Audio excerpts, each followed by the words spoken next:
What's good, my Read for the Culture friends and family? Thanks for joining me again as I read a special series of international children's stories brought to you by the Dubai UAE Expo 2020 school program.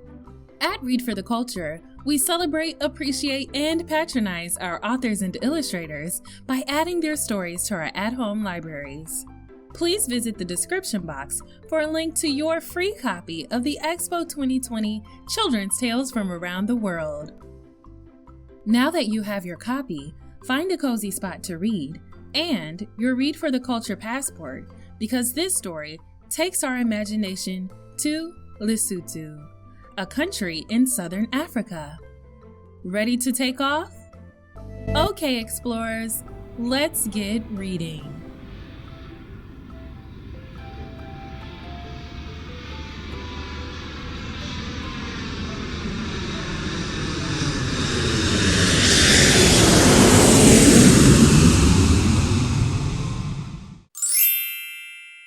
A Cannibal and Tselane.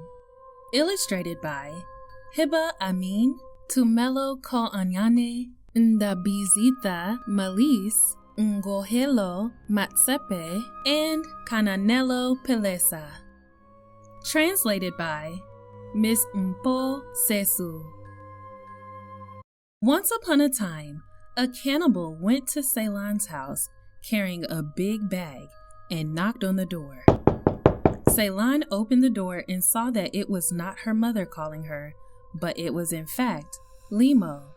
She yelled and slammed the door. Limo, which means cannibal in Sesiu, went around the house several times but found no opening through which he could enter, so he went away. A moment later, Tselane's mother came in and began to sing, "Tselane, my child, take your bread and eat." Tselane answered her, "Look, Mpho, my mother, you speak in a soft voice like that of a passerine bird, like that of a goldfinch which arises in the fields."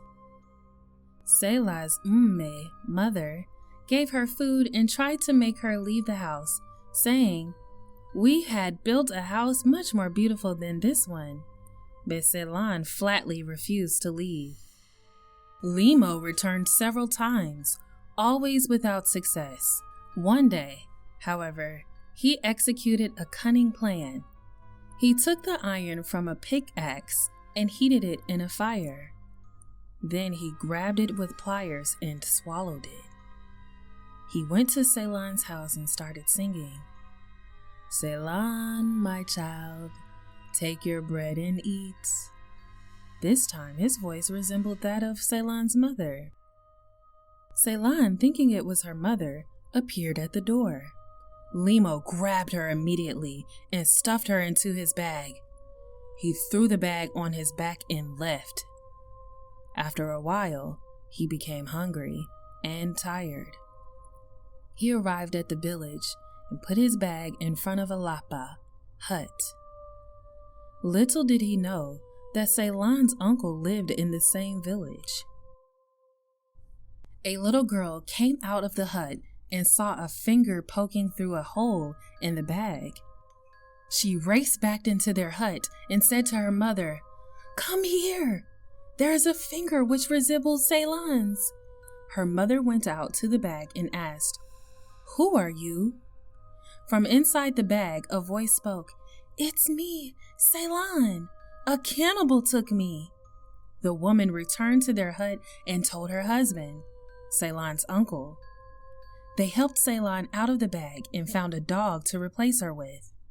They also added some large poisonous ants, then tied the bag closed and put it back in its place.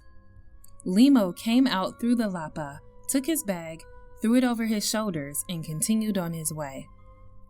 A little further on, he stopped, put his bag on the ground, and shook it to see if Tselane was still there. The cannibal began to sing, "Limo's bag, speak, speak, I'm listening." The dog replied, copying Tselane's voice, "What do you want me to say, Limo? My father's cattle are as numerous as the stars." The cannibal threw the bag on his shoulders and continued on his way. Soon he arrived home. He said to his wife and children, "This target that I could not take, I managed to get rid of it today. Take this bag and carry it inside the hut." The children took the bag and put it in a corner of the hut. "Tomorrow, when we prepare breakfast, we will untie the bag," the cannibal said. The next morning, the cannibal instructed his wife to take the bag and cook its contents. When the wife grabbed the bag, the dog bit her.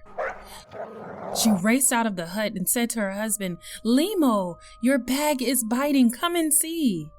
But the cannibal got angry instead. "Today you will not eat my hunt. I have always given you so much, but you will not touch it today," he exclaimed. Then he said to his eldest daughter, "Go and untie my bag. Your mother will have nothing." The cannibal's daughter entered their hut, but when she tried to touch the bag, the dog bit her. She went out and said, "Father, your dog is biting." "None of you will have any," Limo yelled angrily.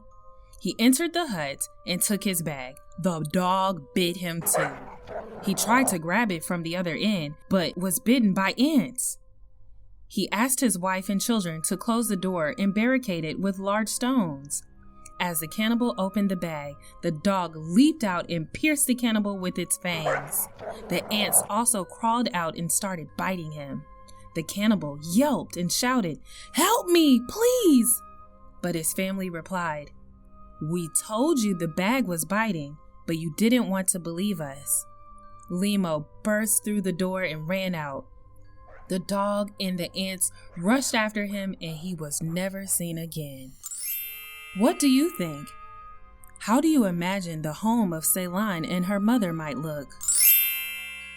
Storytime Extra. Did you know? A lapa is a semi-open structure with a thatched roof that is mostly used for entertaining or family or community gatherings. Guess what? Lesotho is an enclaved country. That means it is completely surrounded by another country, in this case, South Africa. The illustrations for this story were drawn by students of the Montessori International School of Matsepe. Imagine, what furniture and objects would you include in your own lapa? How would you decorate it? Well, my Read for the Culture friends and family, I certainly hope you enjoyed that story just as much as I did. Go ahead and grab your Read for the Culture passport. Together, we can color in Lesotho on the world map.